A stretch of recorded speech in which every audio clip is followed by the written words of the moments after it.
Bien, bonjour, bienvenue à l'Aéroclub de Loire-Atlantique. Donc aujourd'hui, nous sommes en février, le temps est pas génial et nous sommes situés au cœur de l'aéroport de Nantes-Atlantique. Donc au milieu des structures et des avions commerciaux, ce qui donne à cet aéroclub une position un peu unique en France, parce qu'on est un des rares aéroclubs à être mélangé au milieu des 320.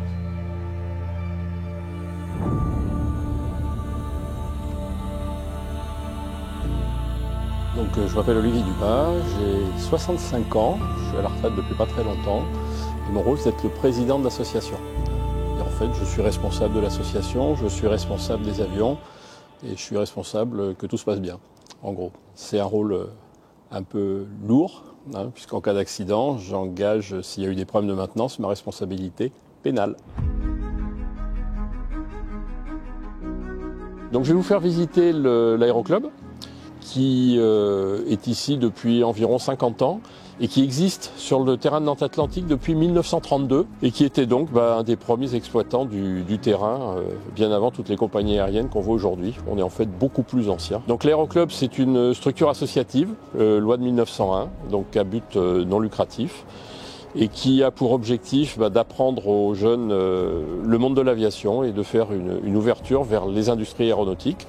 Donc pour ceux qui veulent devenir pilotes, mais aussi pour ceux qui voudraient devenir ingénieurs. Il faut savoir qu'en France, pratiquement tous les pilotes commerciaux, donc qui volent sur les gros avions, ont fait leur premier pas dans les aéroclubs, puisque la France a un réseau de terrains et d'aéroclubs extrêmement dense, qu'on a plus de 600 aéroclubs en France. Je regarde qui là pour l'instant ? Non, là, ça n'a pas commencé. Ah oui, d'accord. Bonjour, je m'appelle Philippe Tellion, je suis membre de l'Aéroclub de Loire-Atlantique depuis 2006. Je suis pilote, mais aussi formateur BIA. J'ai obtenu mon certificat d'aptitude à l'enseignement aéronautique en 1995. Et depuis 2008, j'enseigne le BIA à l'Aéroclub de Loire-Atlantique. Mais je ne suis pas le seul, je suis avec 16 autres formateurs.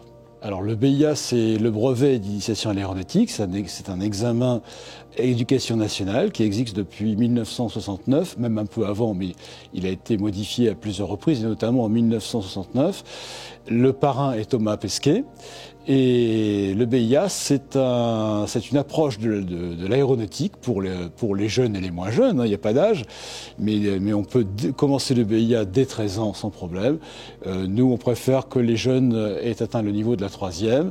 D'ailleurs, pour la plupart d'entre eux, ils sont entre la 3e et la terminale. Donc bonjour, je m'appelle Pierre Morando et je suis en classe de seconde à l'externat à Nantes. Je m'appelle Méline QF et je suis en première au lycée de Carquefou. Je m'appelle Yann Tremblay, j'ai 15 ans et je suis au lycée externe à Chavagne à Nantes. Alors je passe mon BIA dans le but d'obtenir un nouvel aperçu de l'aéronautique et de pouvoir compléter mes connaissances dans ce milieu. Ça fait plusieurs années que je suis intéressée par l'aéronautique, donc ça me permet d'avoir des connaissances et donc faire des choses qui m'intéressent déjà dès la première et pas juste travailler au lycée sans aucun but.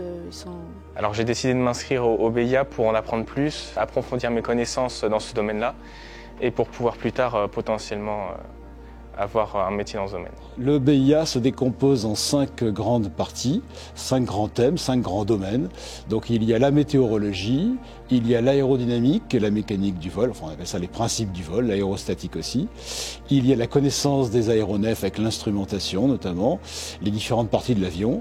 Il y a la réglementation, la sécurité des vols, la navigation et enfin pour finir une connaissance historique de tous les événements aéronautiques. En ce qui me concerne, je suis chargé de l'aérodynamique, de l'aérostatique et des principes du vol et de la navigation et de la sécurité des vols. Ce qui me motive, c'est que j'étais déjà enseignant, j'ai une carrière d'enseignant et je suis passionné par l'aéronautique et je trouve que c'est un juste retour.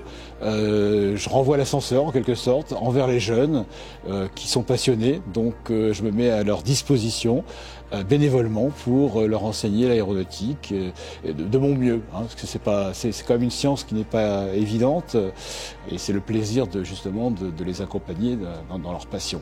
Alors après, le BIA, ce n'est pas uniquement tourné vers le pilotage, bien évidemment. Le BIA, c'est le monde de l'aviation, de l'aéronautique et notamment là du pilotage en particulier, mais c'est aussi la connaissance des avions parce qu'on a parmi nous des futurs concepteurs, on a parmi nous des futurs motoristes, on a parmi nous des futurs contrôleurs aériens, etc.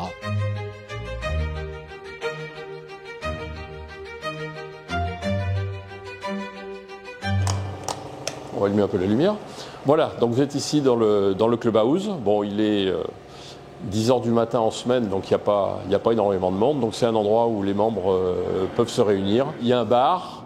Bien évidemment, l'alcool est strictement interdit avant les vols. Après, avec modération, mais avant, c'est strictement interdit. Alors ensuite, nous avons quelques salles. Donc en haut, une petite salle d'enseignement qui sert aux instructeurs surtout l'été. Dans la partie inférieure, vous le reverrez tout à l'heure, donc c'est notre simulateur de vol. C'est l'Éducation nationale qui nous a financé ça et qui nous permet de faire des premières formations virtuelles au pilotage et qui va permettre aussi aux instructeurs, quand il fait mauvais, de faire travailler un peu les élèves pilotes sur ce type d'outils.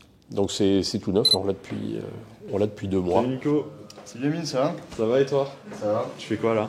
Je suis en train de faire du simulateur là, on décolle de Nantes, on va aller à La Roche-sur-Yon. Ok. Ça te dirait de me présenter un peu ce que tu fais et pourquoi il y a un simulateur dans cet aéroclub? Ouais, carrément, allons-y. Je vais te donner un petit micro. Merci. Du coup, je vais commencer par me présenter. Moi, je suis Nicolas Gibourreau, j'ai 17 ans. Je suis scolarisé donc actuellement en terminale STMG à Saint-Herblain. L'année dernière, j'ai passé mon brevet d'initiation à l'aéronautique, donc le BIA. Et après l'avoir eu, j'ai donc décidé de créer ce pourquoi on est là aujourd'hui et que je vais vous expliquer un petit peu après. J'ai pas été tout seul pour le créer, j'étais accompagné donc de 2 autres personnes, Noah et Elias. Donc le membre actif junior, c'est un petit club entre guillemets dans l'association de l'aéroclub de Loire-Atlantique, dans lequel on pourrait regrouper les jeunes qui ont déjà passé leur BIA ou qui sont en train de le passer. Parce que après le BIA, les jeunes, s'ils n'ont pas les moyens financiers ou la motivation pour passer de PPL, ils vont pas forcément pouvoir rester en contact avec l'aéronautique et l'aéroclub et donc pouvoir s'épanouir continuellement dans leur passion. Ça permet d'aller voler avec des pilotes qui ont des places libres. Ça va aussi nous permettre de s'épanouir, de faire des sorties extrascolaires avec des jeunes, des moins jeunes et des gens de l'aéroclub. Donc notre vision elle cherche notamment à inspirer l'avenir des jeunes en les poussant vers leurs projets futurs et leur donnant envie de continuer dans cet univers de l'aéronautique et donc de continuer à vouloir devenir pilote, hôtesse ou ingénieur dans l'aéronautique. On va mettre un peu de lumière. Donc la salle de préparation des vols, c'est l'endroit où les pilotes, quand ils arrivent, vont venir préparer leur vol. Alors qu'est-ce qu'on va trouver dans cette salle? On va trouver plusieurs espaces. D'abord, on va avoir tout un espace avec des ordinateurs qui vont permettre aux pilotes de déclarer leur vol. Et la machine va vérifier que le pilote est bien à jour, c'est-à-dire qu'en fait, il a bien les qualifications pour emmener l'avion. Et si toutes les conditions sont remplies, le logiciel Aerojet, donc qui est notre logiciel intégré de gestion du club, va lui délivrer la clé de l'avion, qui est ici sur le tableau. Et donc, la clé va se déverrouiller, le pilote va pouvoir prendre la clé, et avec la clé, il va pouvoir aller voler sur l'avion. On a un terminal spécifique aussi, qui est un terminal de l'aviation civile, qui va nous permettre de regarder les conditions météo sur le terrain, parce que c'est mis à jour à permanence, et de déposer soit un plan de vol, soit une intention de vol. Donc quand on fait une intention de vol, les informations sont transmises directement au contrôleur aérien, donc ils sont prévus qu'il y a un avion qui va partir. Alors ensuite, on a un autre espace qui est assez important, qui est juste derrière vous, c'est l'espace sécurité des vols. Tout pilote qui va avoir une anomalie en vol va être invité à le déclarer d'une manière volontaire et à dire j'ai eu un problème, il s'est passé tel truc. Et à partir de là, il va sortir un certain nombre de supports pédagogiques, donc qu'on va retrouver ici, qui sur chaque incident va permettre de rappeler les instructions principales d'une manière assez ludique.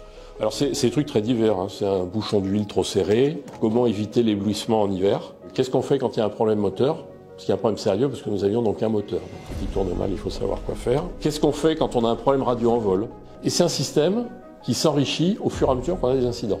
On va s'en servir pour enrichir notre base de données et améliorer la sécurité des vols.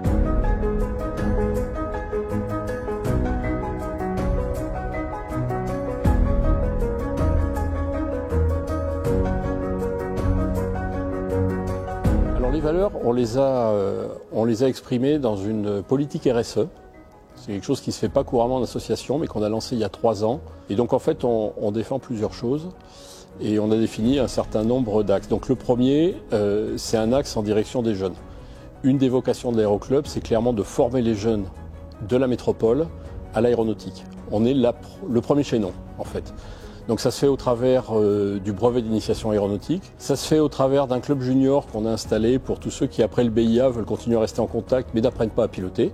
Et puis ensuite, on est une école de formation au pilotage. Et ensuite, une fois qu'on est formé, école de perfectionnement. Donc on peut faire des trucs, passer la qualif langue anglaise, voler la nuit, faire du voyage, un peu de sport, avec de la navigation de précision, de l'atterrissage de précision. Et voilà, c'est à peu près l'ensemble des activités de l'aéroclub. Donc cet axe, c'est la formation. Deuxième axe, c'est l'environnement. C'est-à-dire qu'on veut avoir une activité qui est de plus en plus compatible avec les exigences environnementales. Donc on a investi 1,2 million d'euros depuis 3 ans, et c'est pas tout à fait terminé, pour renouveler complètement la flotte. Donc on passe de moteurs qui faisaient beaucoup de bruit, qui consommaient beaucoup de carburant, à des moteurs qui sont beaucoup plus silencieux, et on a divisé les consommations pratiquement par 2. Donc ça c'est bien pour l'environnement, c'est bien pour les oreilles des riverains qui pratiquement nous entendent plus passer. On a besoin pour l'aéronautique aujourd'hui d'avoir des ingénieurs, parce qu'on parle beaucoup de décarbonation de l'aviation. Clairement, ça ne se fera pas tout seul, il y a énormément de boulot, des boulots très techniques, très intéressants. Et donc on est là pour faire naître cette passion, pour que les jeunes s'accrochent à ça.